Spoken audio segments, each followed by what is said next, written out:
السلام علیکم۔ کیا آپ جانتے ہیں جنت میں سب سے آخر میں داخل ہونے والے آدمی کا کیا حال ہوگا؟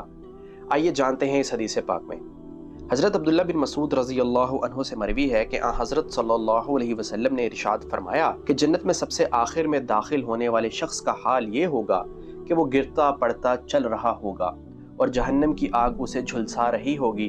بالآخر جب وہ جہنم سے بمشکل نکل پائے گا تو جہنم کی طرف دیکھ کر بے اختیار کہے گا، وہ ذات بڑی بابرکت ہے جس نے مجھے جہنم سے نجات عطا فرمائی، اور بے شک اللہ نے مجھے وہ نعمت بخشی ہے جو اولین و آخرین میں سے کسی کو بھی عطا نہیں کی گئی۔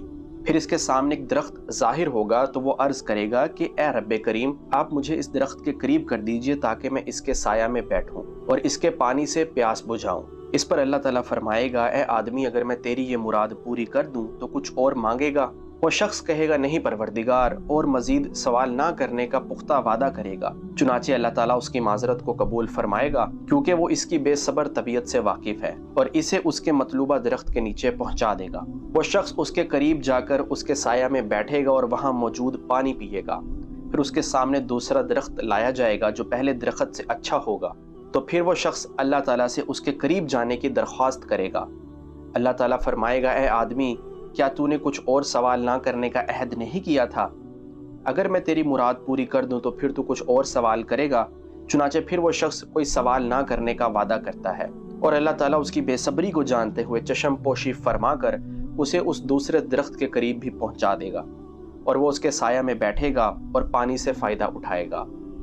پھر ایک تیسرا درخت جنت کے دروازے کے بالکل قریب نمودار ہوگا جو پہلے دونوں درختوں سے زیادہ خوبصورت ہوگا، تو یہ شخص اس کے قریب جانے کی بھی درخواست کرے گا۔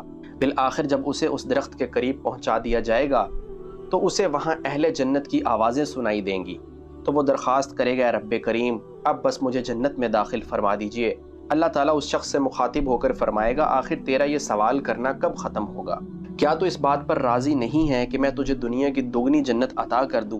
تو وہ شخص حیرت زدہ ہو کر کہے گا، رب کریم، آپ رب العالمین ہو کر مجھ سے مذاق کرتے ہیں۔ اتنی سی روایت بیان کر کے اس حدیث کے راوی عبداللہ بن مسعود رضی اللہ عنہ ہنسنے لگے اور حاضرین سے فرمایا کہ مجھ سے نہیں پوچھتے کہ میں کیوں ہنس رہا ہوں۔ چنانچہ حاضرین نے یہی سوال آپ سے کیا تو آپ نے فرمایا کہ اسی طرح اس روایت کو بیان کر کے حضرت صلی اللہ علیہ وسلم نے بھی تبسم فرمایا تھا، اور جب صحابہ نے آپ سے اس کی وجہ پوچھی تو آپ صلی اللہ علیہ وسلم نے فرمایا تھا کہ میں رب العالمین کے ہنسنے کی وجہ سے ہنس رہا ہوں، کیونکہ جب وہ بندہ یہ عرض کرے گا کہ الہ العالمین، آپ رب العالمین ہو کر مجھ سے مذاق کر رہے ہیں، تو رب العالمین فرمائے گا، میں تجھ سے مذاق نہیں کر رہا ہوں بلکہ میں جس چیز کو چاہوں اس کو پورا کرنے پر قادر ہوں، اور پھر وہ شخص جنت میں داخل کر دیا جاتا ہے۔ اس حدیث پاک میں اللہ تعالیٰ کا ہنسنے کا مطلب اس کا راضی اور خوش ہونا ہے کہ اللہ تعالیٰ اس آخری شخص سے بھی راضی اور خوش ہو کر اس کو جنت میں داخل فرما دیں گے۔ یہ حدیث پاک مسلم شریف میں موجود ہے۔